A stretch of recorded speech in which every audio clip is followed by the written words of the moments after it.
Que o aprendizado do grande mestre que hoje vamos ter nos auxilie nesse momento, que todos sempre esperam que seja o seu nascimento, sua morte e sua vida, escolhida pelos seres humanos a comemorar.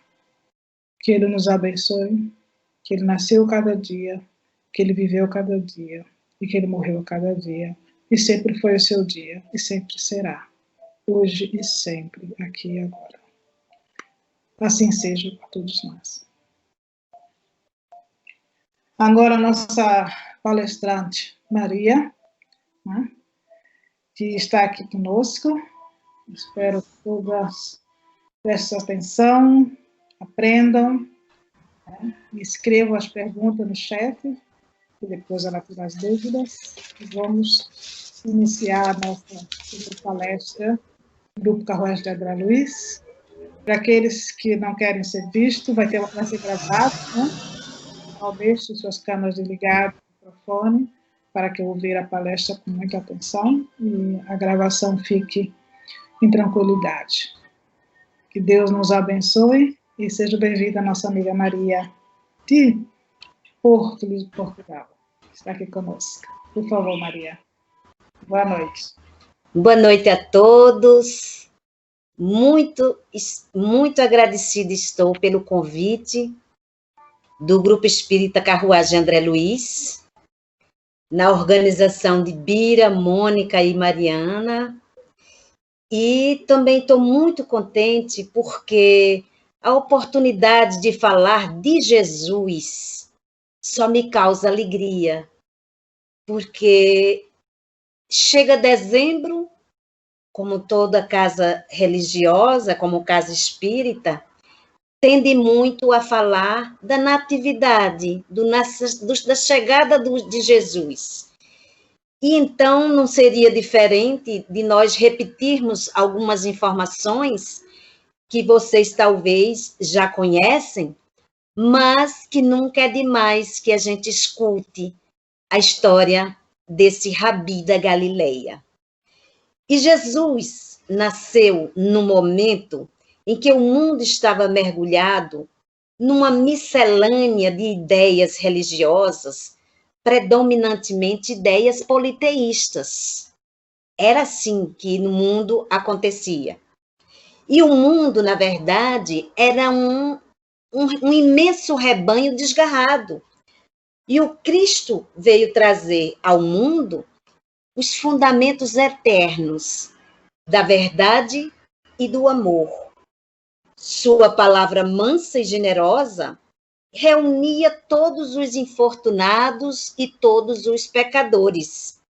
Escolheu os ambientes mais pobres e mais singelos para viver com intensidade as suas lições sublimes.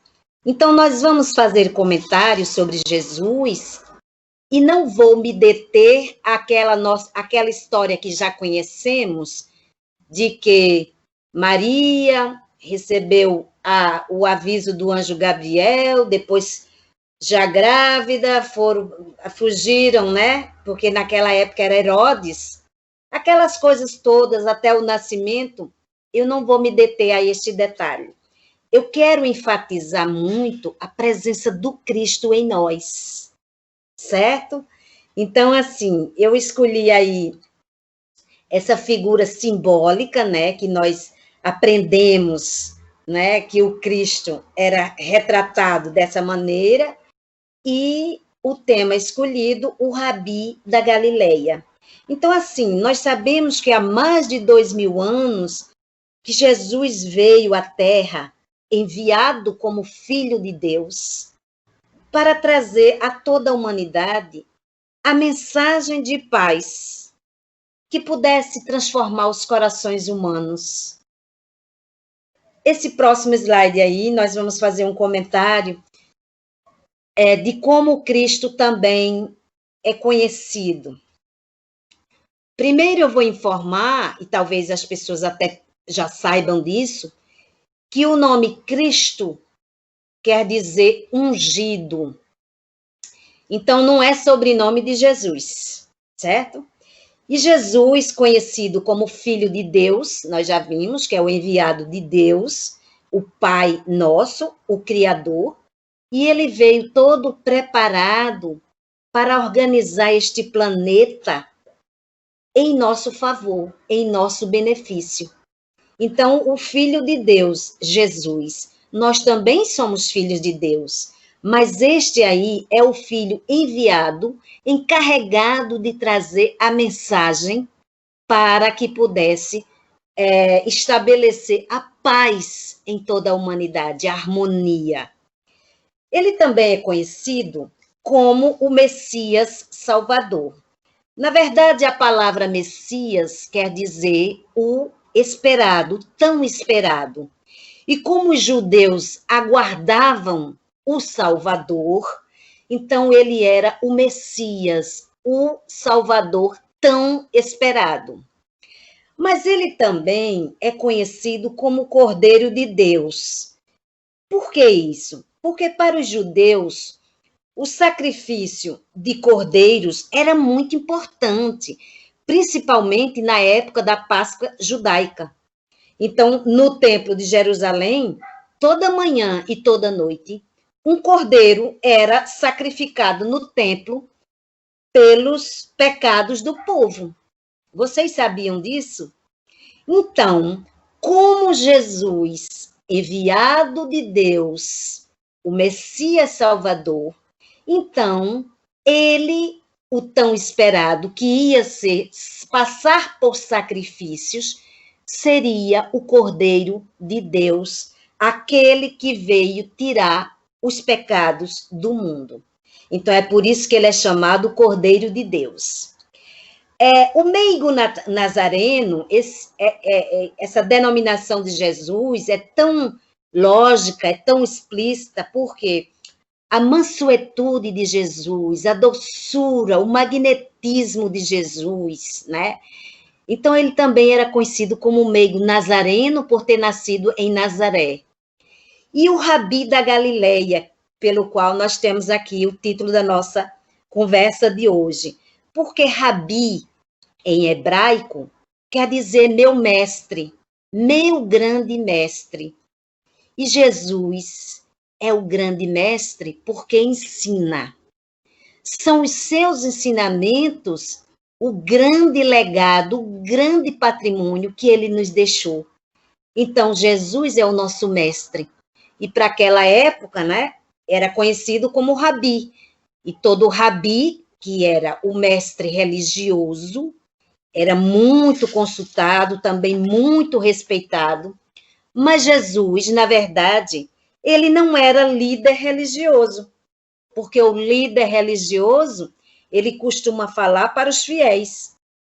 Jesus é um mestre que aplica a sua pedagogia do exemplo e da reflexão. Então, eu trouxe aí essas denominações de Jesus, porque quando vocês ouvirem falar ou lerem em algum lugar, eu sei porque é que ele se chama Messias, e eu sei também porque é que ele se chama Cordeiro de Deus, porque isso aí é tudo interessante da história.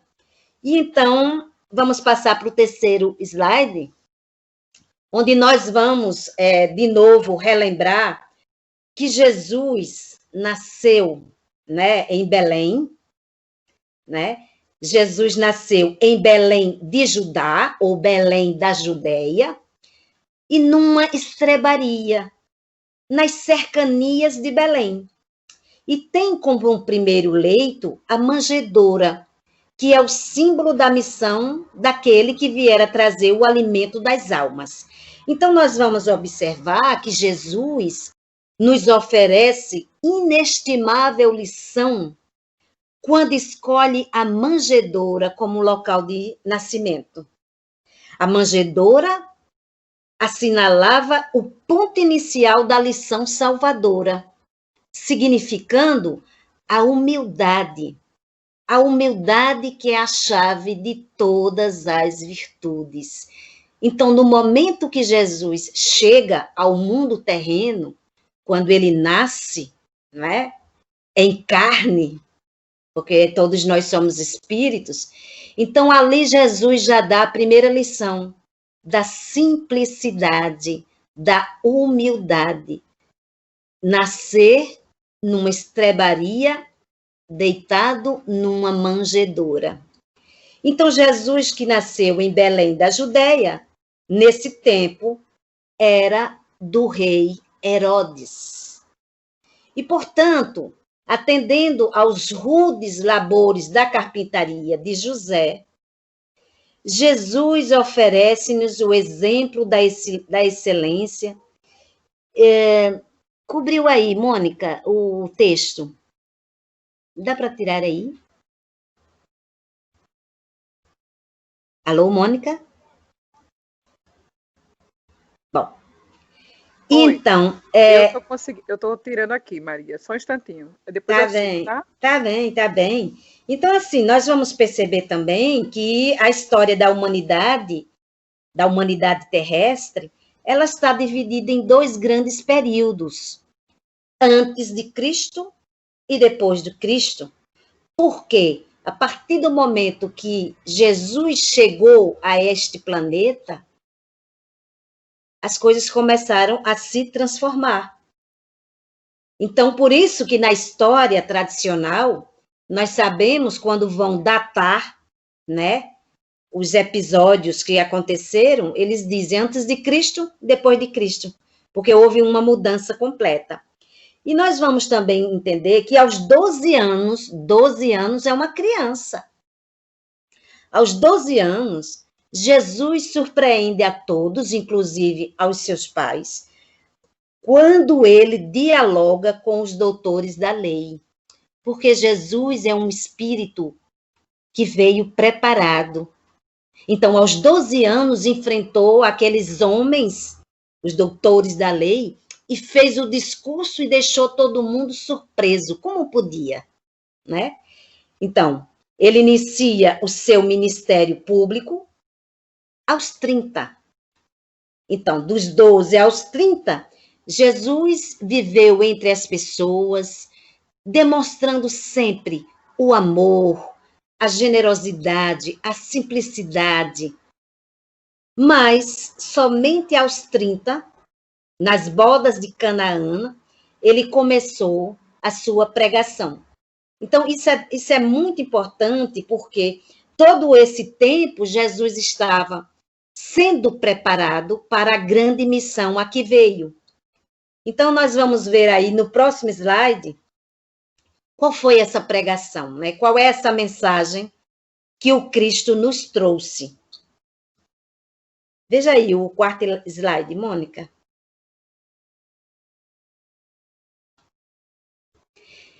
Aí nós temos a pregação da Boa Nova. A Boa Nova é o Evangelho. O Evangelho, pela etimologia da palavra, quer dizer a boa nova, a boa mensagem. Então, Jesus trouxe a mensagem divina para nós, a humanidade. E na sua pregação, ele utilizou-se do apelo, né? Na verdade, um convite, combinando razão e sentimento, através das parábolas ilustrativas. E por que Jesus falou em parábolas? Porque as parábolas, elas eram de uma linguagem bem mais acessível, e ele utilizava os exemplos da vida cotidiana, como, por exemplo, reis, servos, ricos, pobres, religiosos, marginalizados ou pecadores, vida do campo, peixes. Então, Jesus utilizava-se dos exemplos do cotidiano daquela época, para poder as pessoas compreenderem melhor do que ele estava falando. Então, ele falava por parábolas para revelar os mistérios do reino de Deus. Ou seja, através das parábolas, que são histórias ilustrativas, né? Ele revelava aos seus discípulos algo que até então era desconhecido. Para eles viam como um mistério. E esses mistérios acerca do reino de Deus, na verdade, eram as verdades reveladas no Novo Testamento. Então, nós sabíamos que Jesus, para ele, não havia santuários, templos ou lugares especiais para que ele pudesse trazer os seus ensinamentos. De maneira que ele estava sempre ao ar livre, num monte, na praia, sempre reunindo aquelas pessoas para ali ele falar dos ensinamentos da mensagem divina. Então, nós vamos compreender também que o que Jesus trouxe através das parábolas, na verdade, eram as coisas espirituais. Porque são as coisas espirituais, as virtudes que nós precisamos conquistar para adentrar o reino de Deus. Mas se Jesus fosse falar dessas coisas numa linguagem assim, eles não iam entender. Então, o que é que Jesus fazia? Utilizava de uma simbologia e cada um daqueles refletia: isso parece comigo. Parece que está falando da minha vida. Porque Jesus sabia exatamente, conhecia cada um daqueles e sabia das dificuldades de cada um. Então, aqui eu só citei algumas parábolas, porque são muitas, só para a gente relembrar rapidinho. Por exemplo, a parábola do bom samaritano, nessa, Jesus vai falar do amor ao próximo. Só que ele retrata um homem ferido na estrada, e passou um levita e não a socorreu, e depois passou um outro e também não socorreu.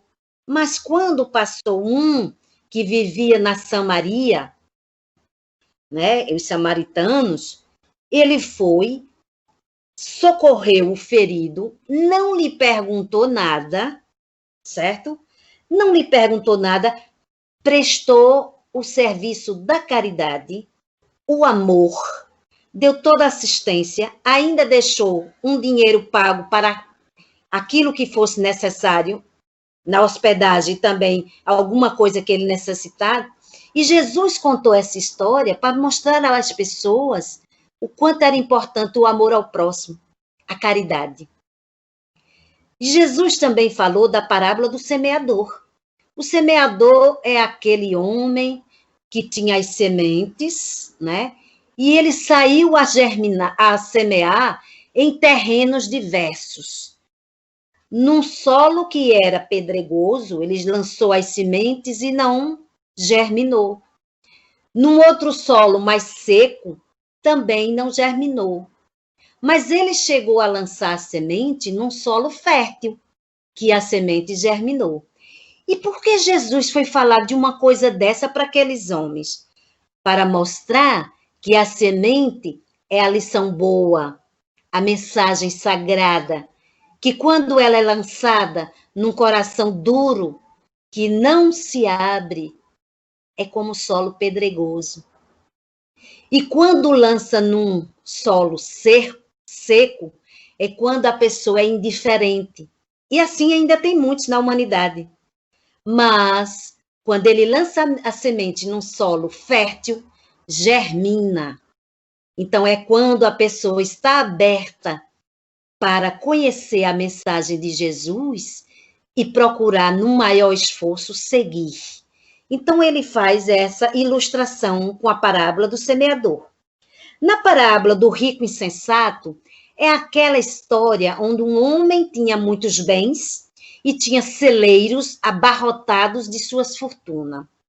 Mas ele tinha preocupação de querer viver os restos dos dias sem precisar mais trabalhar e amontoar muitas riquezas. E o que ele fez? Derrubou os celeiros que tinha e construiu novos celeiros maiores para caber toda a sua fortuna.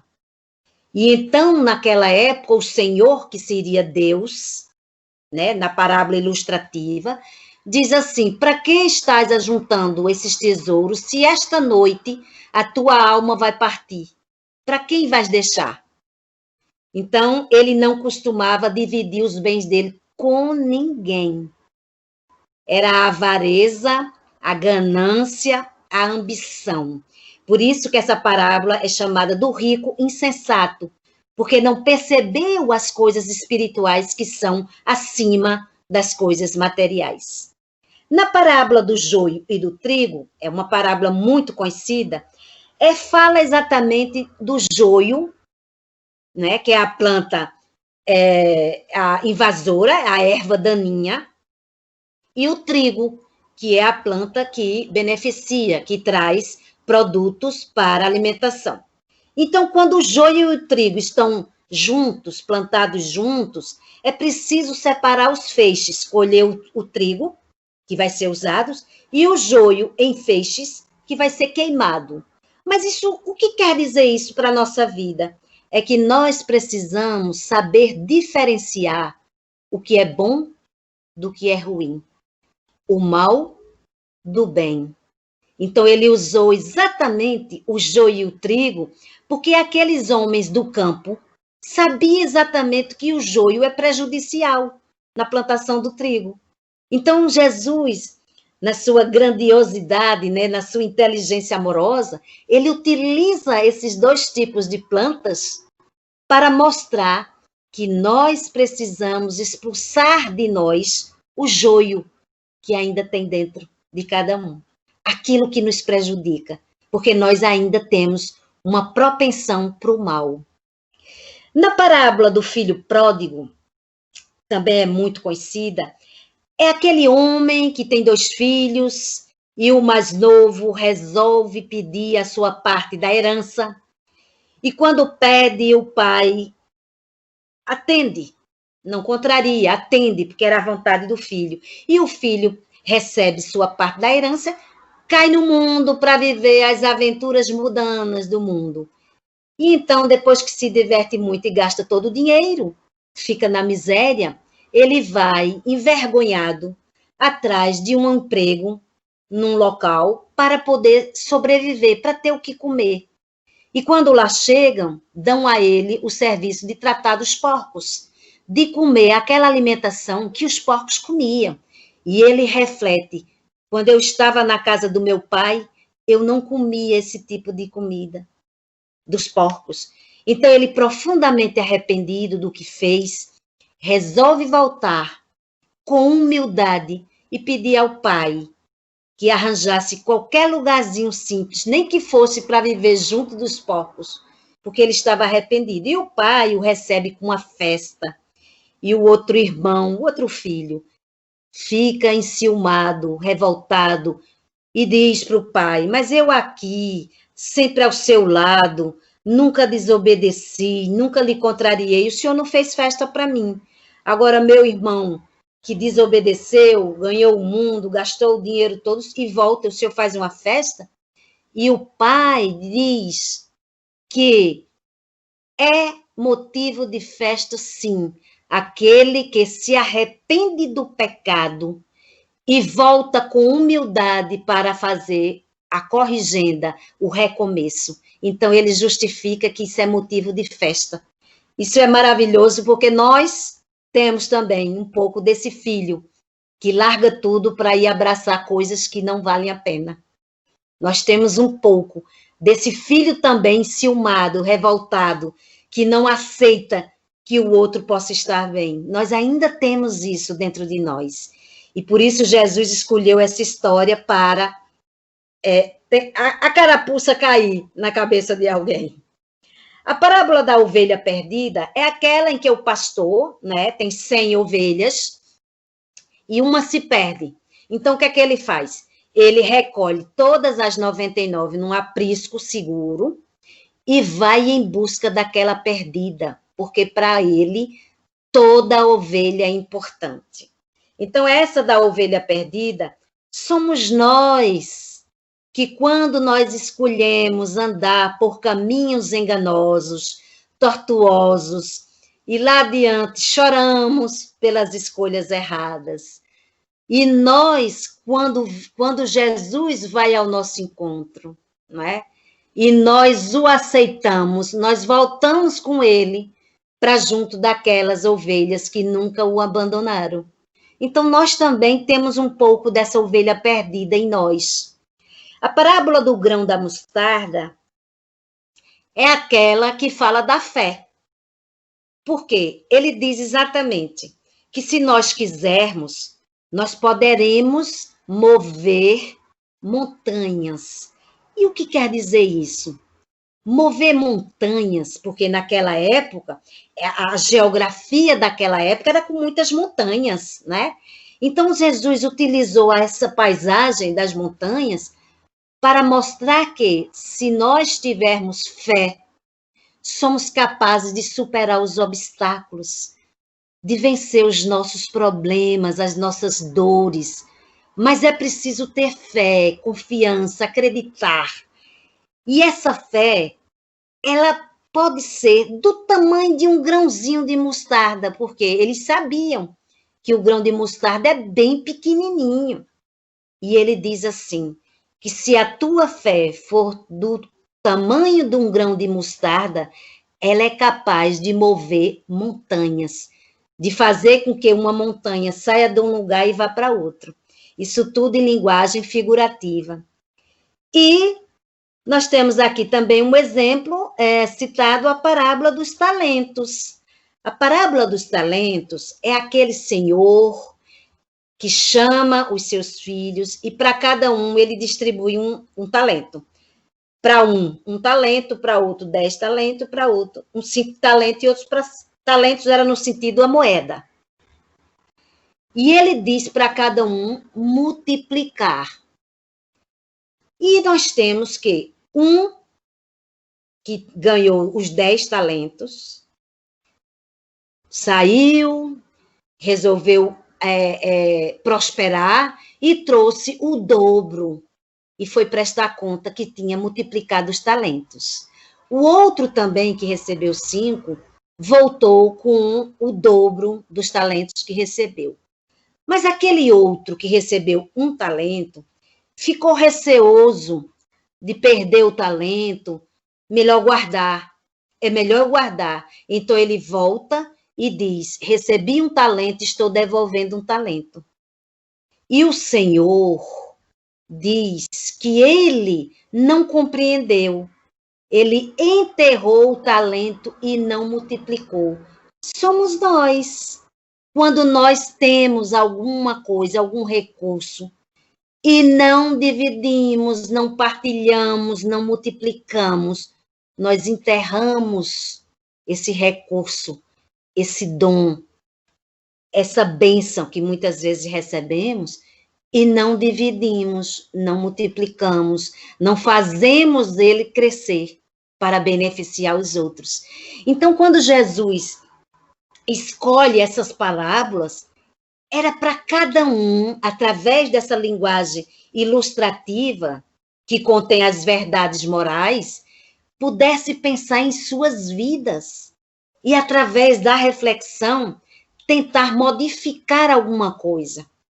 Então, Jesus foi, assim, muito grandioso quando utilizou-se dessa pedagogia de falar exatamente pelo exemplo e levando eles à reflexão.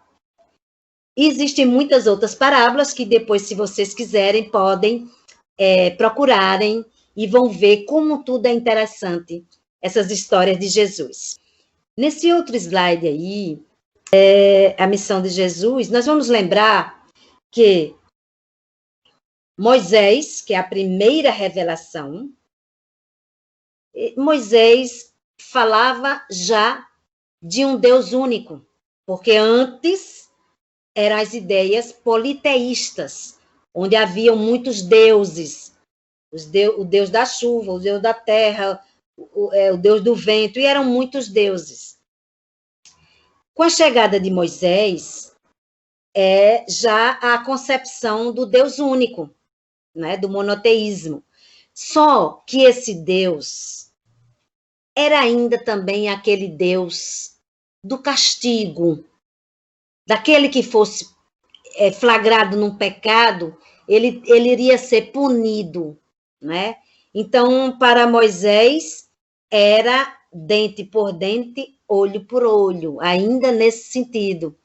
E então, aquele decálogo que ele recebe, os 10 mandamentos, e lá tem todas aquelas coisas que é muito no negativo, né? Usando sempre a palavra não. Não matarás, não furtarás, não levantarás falso engano, não cobiçarás a mulher do próximo, aquelas coisas todas. Então, aquilo ali era lei dura para que eles pudessem compreender que agora é um Deus só, mas era o Deus que quem pecasse ia ser castigado. E então, como eu falei, a missão de Jesus, Moisés, que trouxe a primeira revelação, né? Ele traz aquilo ainda da relevância, olho por olho, dente por dente, certo? Mas Jesus, que é a segunda revelação, ele traz o amor incondicional. E é um amor que se estende até o inimigo, porque era uma coisa considerada absurda para eles, né? Amar o inimigo? Como pode uma coisa dessa? Mas Jesus trouxe isso. Então, quando Jesus pega todos aqueles 10 mandamentos que Moisés trouxe, ele resume num único: amar a Deus sobre todas as coisas, amar ao próximo como amar a si mesmo. Porque se amamos a nós e a Deus e aos outros, ao nosso próximo, não cometeremos, não mataremos, não furtaremos, né? Não cometeremos o restante daquelas coisas que eram realmente, que iam contra a lei do amor de Deus.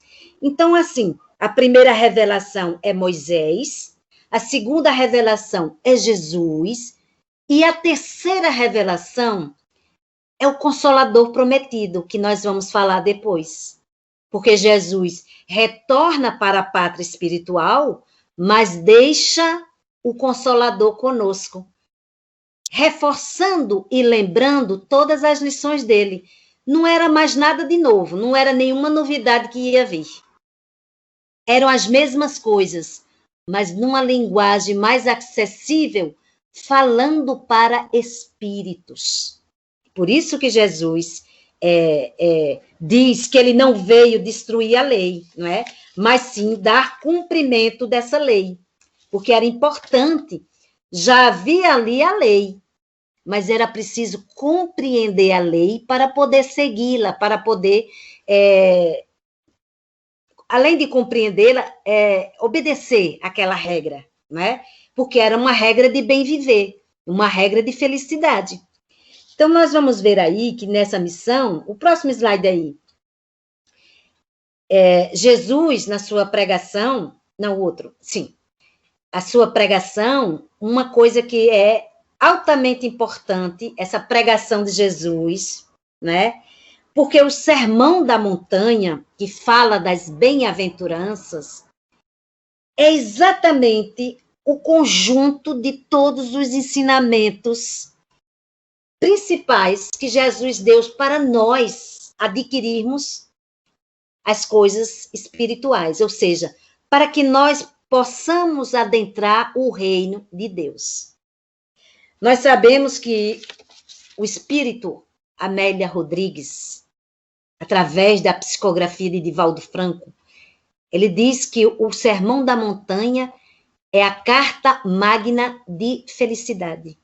E são todas as bem-aventuranças. É o discurso mais conhecido de Jesus nesse mundo. É o Sermão da Montanha e também o Pai Nosso. São duas coisas assim que, quando a gente já ouviu falar, a gente vai lembrar do quanto é importante essa mensagem cristã. E Gandhi, Mahatma Gandhi, diz que se toda a literatura espiritual da humanidade se ela se perdesse, e só se salvasse o Sermão da Montanha, nada estaria perdido. Porque isso aí é a regra do bem viver, de ser feliz. E nós vamos entender que o que é bem-aventurado? Porque muita gente escuta, lê e diz assim, mas eu não compreendo bem isso. Bem-aventurado significa feliz, afortunado, alguém que tem todo motivo para estar alegre diante de uma situação.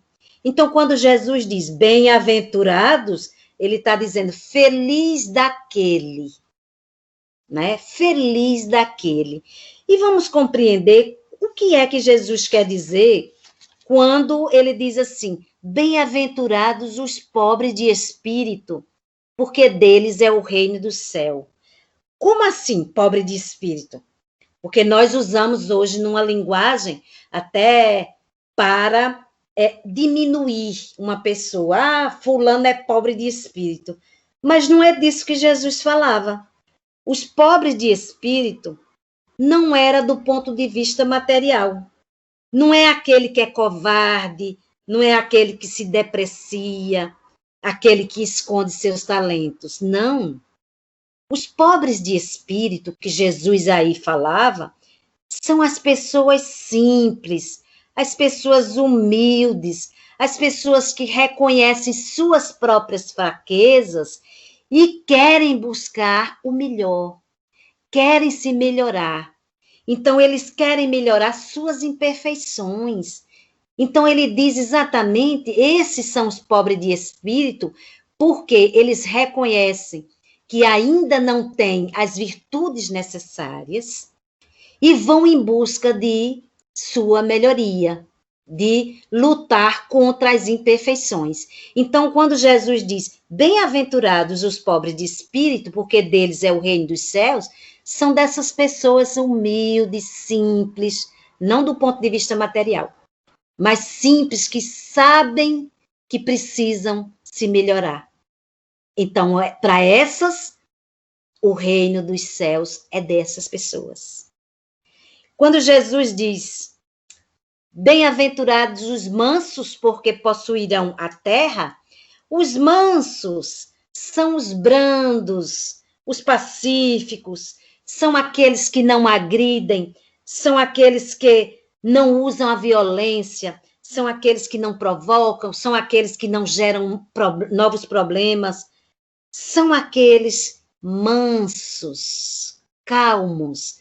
E ser manso não é ser um covarde, não é isso não, mas é aquele que crê na bondade de Deus, aquele que crê na bondade de Deus, que não precisa se utilizar de violência. Quando nós dizemos violência, é todo tipo de violência, é todo sentimento e ação contrário ao amor. Então Jesus diz, felizes os mansos, esses, porque eles possuirão a terra. Que terra? A terra renovada, a terra prometida, a terra regenerada. Então, essa terra regenerada será habitada por criaturas mansas, pacíficas. Temos outra bem-aventurança, que é aqueles que choram, porque serão consolados. Quando nós dizemos assim, os que choram, são aqueles que sofrem, que se encontram envolvidos num processo de crescimento, porque estão passando por provas e expiações, mas com resignação, sem revolta, né? Então, assim, e que também eles não fazem ninguém sofrer. Sofrem, mas não fazem sofrer. Então, quando felizes são os que choram, porque sofrem, mas com resignação de suas provas e expiações, mas não se revolta com o Pai. Tem também a humildade. Então ele diz, estes serão consolados. Bem-aventurados os que têm fome e sede de justiça, porque serão saciados. Esses que querem a verdade e o bem, são esses que têm fome de sede de justiça. Porque ai dos indiferentes, dos acomodados, né? Dos covardes, que tiram proveito próprio aplaudindo as injustiças. Então, aquele que quer a verdade e o bem, eles têm fome de sede, têm fome e sede de justiça, pois eles serão saciados. Eles serão, sim, atendidos. Os bem-aventurados, os misericordiosos, porque alcançarão a misericórdia. A palavra misericórdia quer dizer compaixão, né? Porque é ver o outro com o coração. Córdio quer dizer coração. Então, ver o outro com compaixão, certo?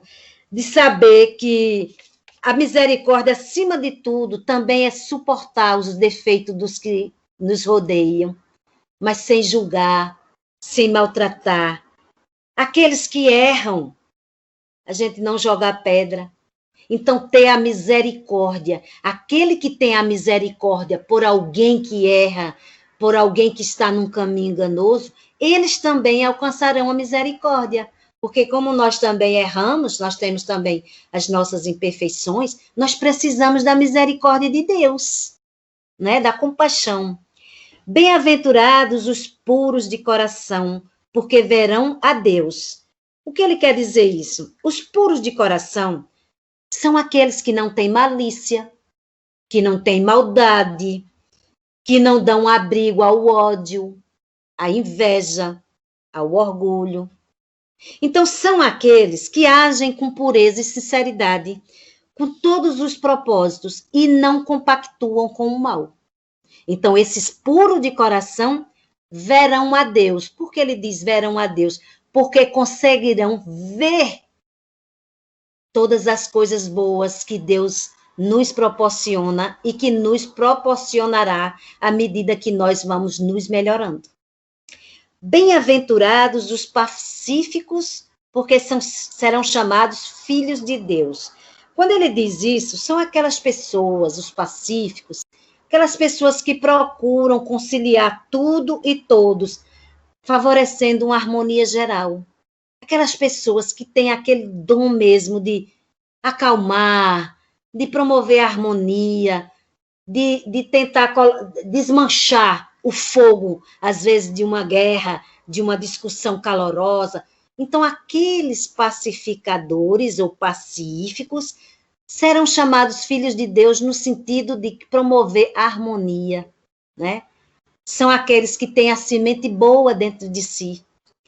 E aí, dessas bem-aventuranças, a última aqui é os que sofrem, bem-aventurados, os que sofrem perseguição por amor da justiça, porque deles é o reino dos céus.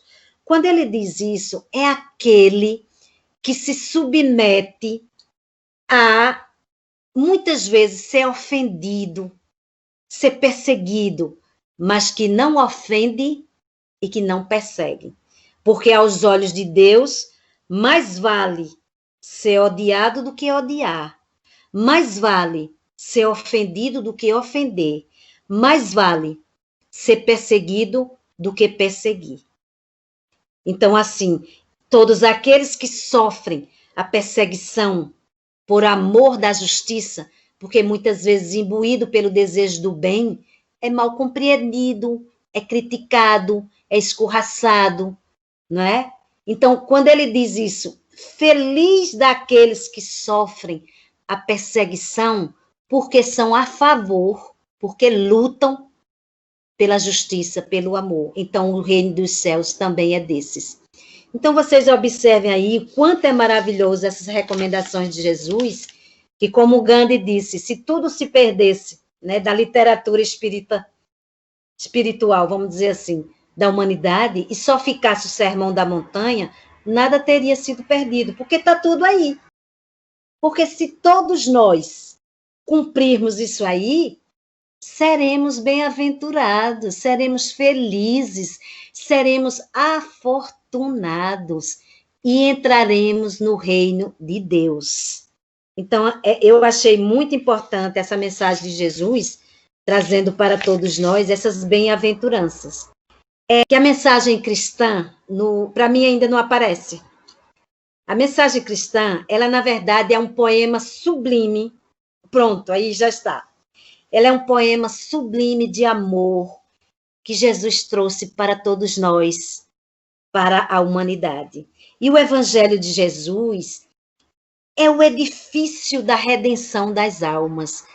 E nós precisamos conhecer, e nós precisamos compreender para que nós possamos vivenciar. Uma vez acontecendo essas etapas, nós não nos perderemos nunca mais, porque nós acharemos o caminho, e o caminho é Jesus. Jesus disse: eu sou o caminho, a verdade e a vida. Eu sou o caminho porque é o roteiro das recomendações para a nossa felicidade. Eu sou o caminho, a verdade e a vida. A verdade, a mensagem verdadeira de Deus. E é a vida, porque a vida é eterna. Então Jesus diz: eu sou o caminho, a verdade e a vida. Ninguém chegará ao Pai se não for por mim. Ninguém chegará ao Pai se não for pelos seus ensinamentos, pelas suas recomendações, porque é realmente o Evangelho do Cristo, é o receituário de felicidade para todos nós. Então aqui eu escolhi algumas coisas que a mensagem de Jesus, ela começa com a humildade, né, a simplicidade do coração. E Jesus põe a humildade na categoria das virtudes que mais se aproxima de Deus. Porque através dela, as outras virtudes serão conquistadas, através da humildade. E a humildade, ela é contrária ao orgulho e ao egoísmo, porque são esses os vícios que mais afastam a criatura do Pai. Então, a mensagem de Jesus fala exatamente da humildade. Fala também da lei do amor, que o amor resume toda a doutrina de Jesus, visto que é o sentimento por excelência, é o sentimento maior. A mensagem de Jesus é o amor. A lei de Deus é a lei do amor. Sem isso, nada adianta, como já disse Paulo na carta aos Coríntios, não é? Ainda que eu fale a língua dos anjos, se eu não tiver amor, de nada adianta, de nada seria, de nada serei. Então, assim, ditoso é aquele que ama na sua plenitude, ama seus irmãos em sofrimento, consegue também ter um sentimento de paz, de desejos do bem para aquele adversário, né? Porque em nenhum momento Jesus disse que quando o amar os inimigos é a gente abraçar, beijar com hipocrisia. Não é nada disso. É não julgá-lo, é não desejar-lhe o mal, é atendê-lo e socorrê-lo quando ele precisar, para que o sentimento do ódio não se instale no nosso coração. Então, Jesus quis dizer exatamente isso. E feliz aquele que ama, porque não conhece a miséria da alma, nem a do corpo, não é egoísta, é o contrário. É a criatura leve, que se eleva às melhores condições dos patamares espirituais, porque já compreende a mensagem de Jesus. Quando Jesus diz assim: amai-vos uns aos outros como eu vos amei. É disso que Jesus fala. Amai-vos uns aos outros. Jesus disse também que todos nós seremos reconhecidos por amarmos uns aos outros. Jesus, através dos seus missionários, dos seus seguidores, dos seus discípulos, dos espíritos que já compreendem a mensagem de Jesus, que estão aqui entre nós, para promover, para dar continuidade à grande tarefa de Jesus, que é promover a harmonia, a fraternidade, o amor entre todos os povos. Então, nós precisamos compreender o amor e a justiça de Deus.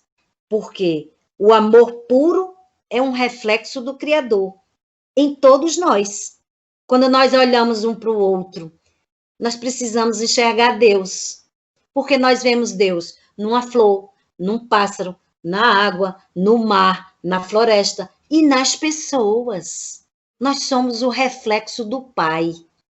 E o Pai tem amor, é um Pai de amor, então nós também somos herdeiros desse amor. E precisamos cultivar esse amor, precisamos exercitar este amor, colocá-lo em movimento, que é a caridade, para que nós realmente sejamos dignos de merecer todo o banquete espiritual que está reservado para nós. É o fundamento da vida e da justiça, de toda a lei de Deus, o amor. E em razão desse amor que é infinito, que Deus nos ama, é que nós estamos sempre submetidos também à lei de responsabilidade. Por quê? Onde é que está essa lei da responsabilidade que nós temos que ter? Na consciência.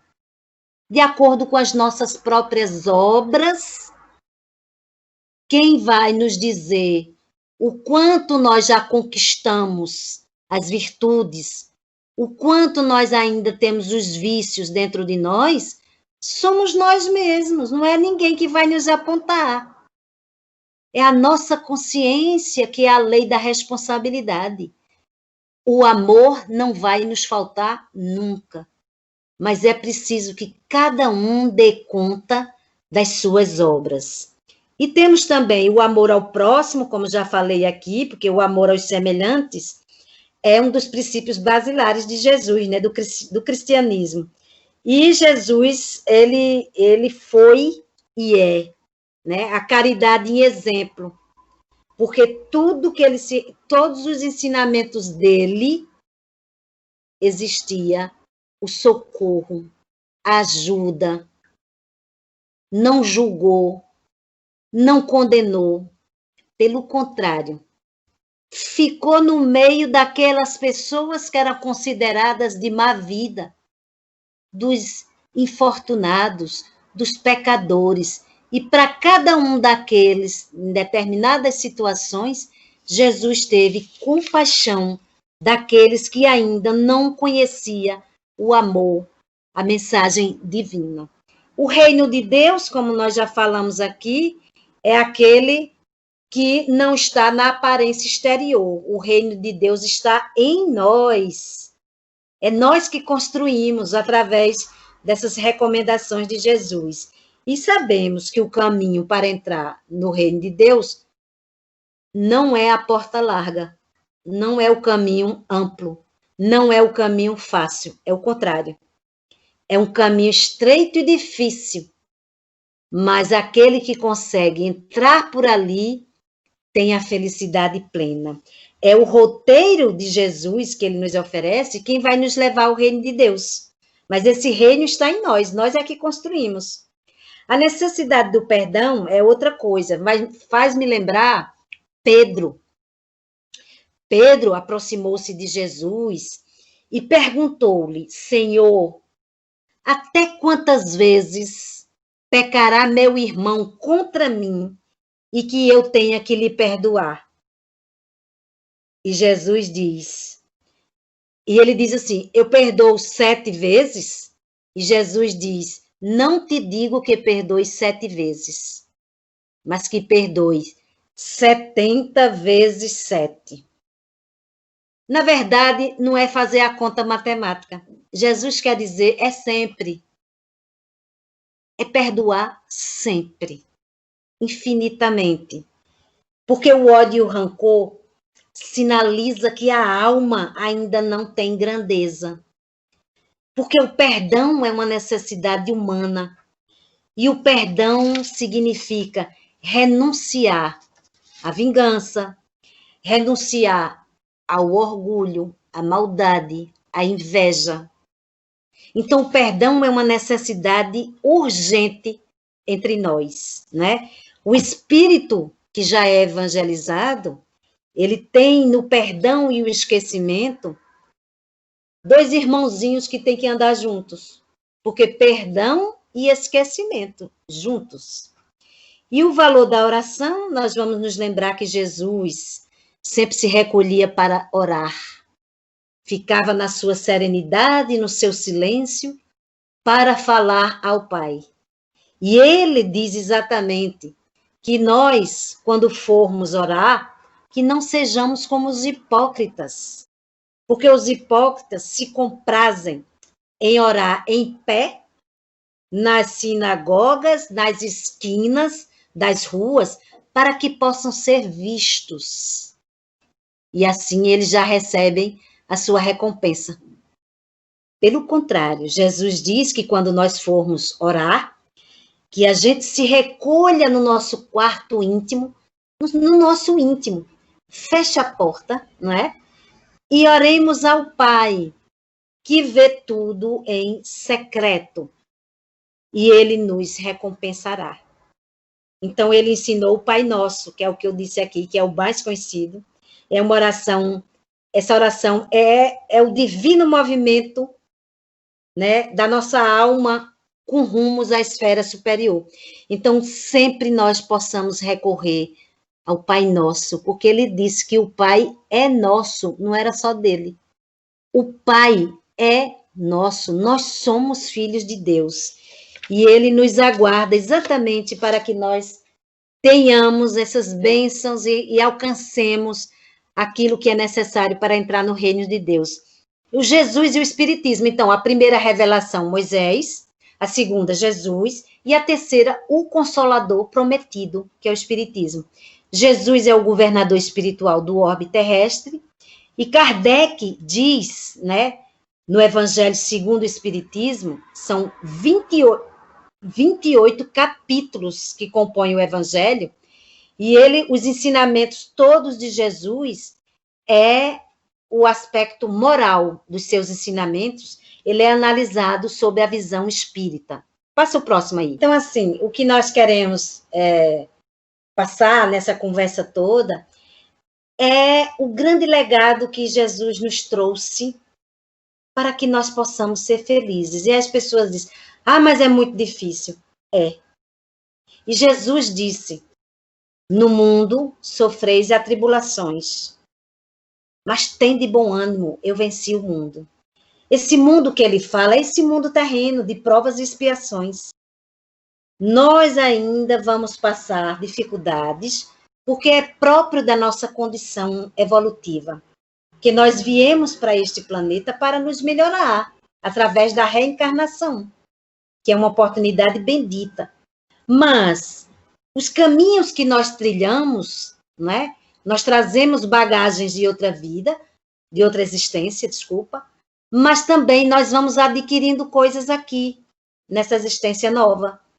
Então, nós vamos trilhando os caminhos através das nossas escolhas, consequências também das nossas ações e pensamentos, e por mais que nós enfrentemos dificuldades, atribulações, aflições, mas Jesus disse, tende bom ânimo, luta, reage, confia. Eu venci o mundo e nós também vamos vencer. Nós seremos vencedores, porque nós fomos criados para sermos felizes. E essa luta toda nossa é para que nós nos melhoremos e alcancemos realmente o reino dos céus, o reino da felicidade verdadeira, que é no mundo espiritual, porque nós somos espíritos. A nossa casa verdadeira é o mundo espiritual. Nós estamos aqui em momentos de experiências, de aprendizado, para que nós possamos conquistar coisas boas e corrigir aquelas nossas falhas. Mas para isso precisamos estar uns com os outros, porque nós não podemos fazer esta corrigenda e esse aprendizado sozinhos.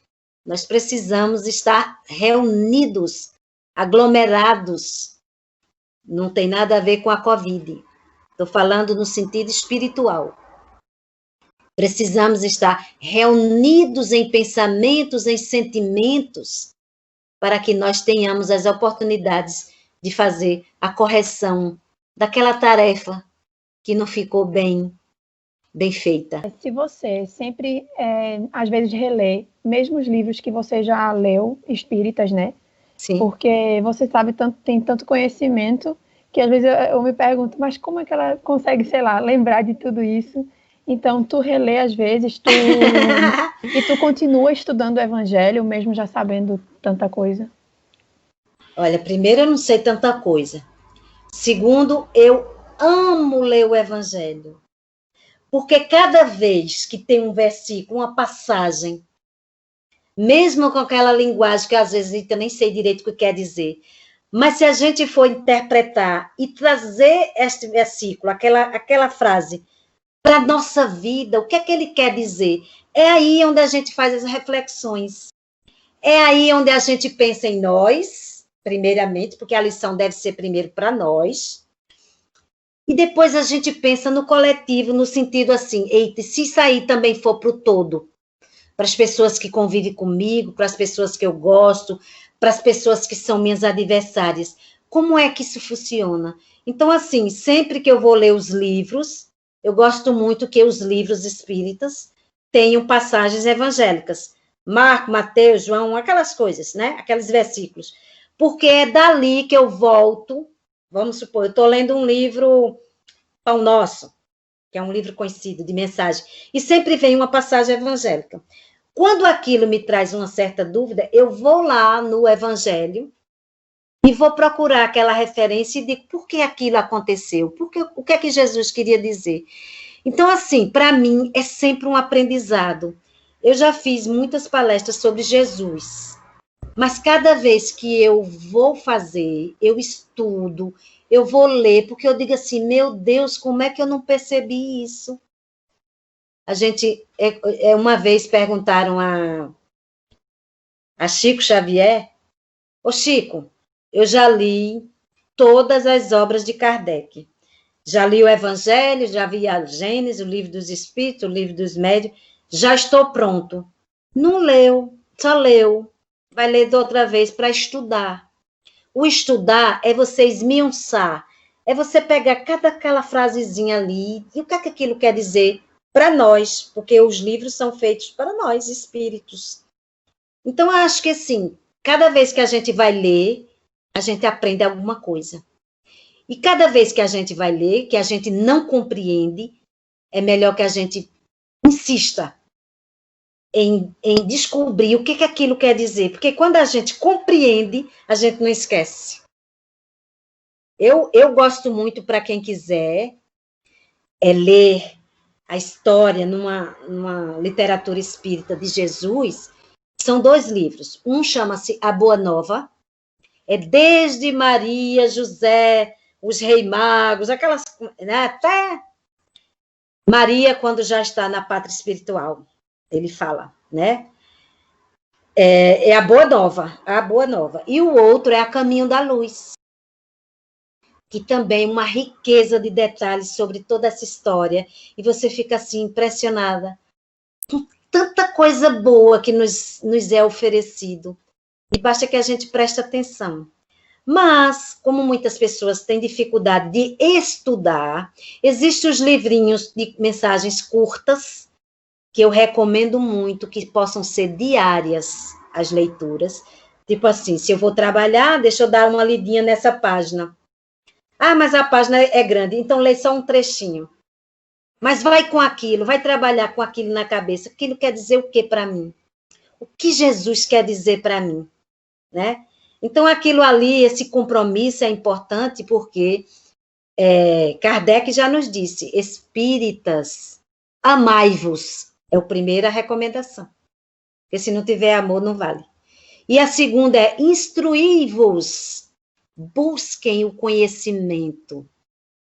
A leitura de coisas edificantes é muito importante para nós. porque aquilo vai aos pouquinhos internalizando na nossa mente, até aquilo ser sedimentado. Então, é importante que nós façamos esse esforço, no sentido de sempre vou aprender, eu quero aprender. Para aprender, eu vou ler. Mas eu li e não compreendi, lê outra vez. Mas eu continuo sem compreender, lê outra vez. Lê outra vez com calma, refletindo em cada coisinha daquela, do que quer dizer na nossa vida. Então, é assim, mais ou menos, que eu faço esse exercício, como muita gente faz também.